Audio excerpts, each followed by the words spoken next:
Hello, আসসালামু আলাইকুম। আমি ভিসা মার্কেট বিডি থেকে ভিসা কাউন্সিলর ইফরাত বলছি। আজকে আপনাদের জন্য নিয়ে আসলাম অনেক গুরুত্বপূর্ণ একটি ভিডিও টিআরসি নিয়ে। টিআরসিটা কি? এটা অনেকের জানার প্রশ্ন হতে পারে। টিআরসি হচ্ছে ট্যাক্স রেজিস্ট্রেশন সার্টিফিকেট, যেটা ছাড়া আপনি লাউজে গেলে সেটা একদমই অবৈধ। লাউজে যাওয়ার জন্য টিআরসি অবশ্যই খুবই দরকারি একটা জিনিস, যেটা ছাড়া আপনি লাউজে যেয়ে আপনি কোনোভাবেই বৈধতা পাচ্ছেন না থাকার জন্য।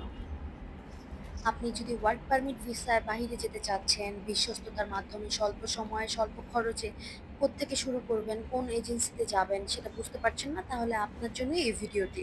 এখানে যতগুলো কাগজ দেখতে পাচ্ছেন এগুলো হচ্ছে সবগুলো টিআরসি কনফার্ম সার্টিফিকেট, যেটা হচ্ছে আমাদের এজেন্সিতে যতগুলো কাজ করা হয়েছে এখানে সব টিআরসি সার্টিফিকেটগুলো দেখাচ্ছি। TRC, work permit, stay permit এগুলো হচ্ছে যেই কোনো দেশে ওয়ার্ক পারমিট ভিসায় গেলে বৈধতা মাস্ট বি প্রয়োজন। তো বৈধতার জন্য তো অবশ্যই টিআরসি লাগবেই। লিগ্যাল ওয়েতে, লিগ্যালভাবে যদি বিদেশে যেতে চান এবং কাজ করতে চান তাহলে আজই দেরি না করে আমাদের এজেন্সিতে যোগাযোগ করুন। যোগাযোগ নাম্বার এখানে স্ক্রিনে দেওয়া আছে। আর আমাদের address Rampura Banasree B block, Dhaka. আসসালামু আলাইকুম।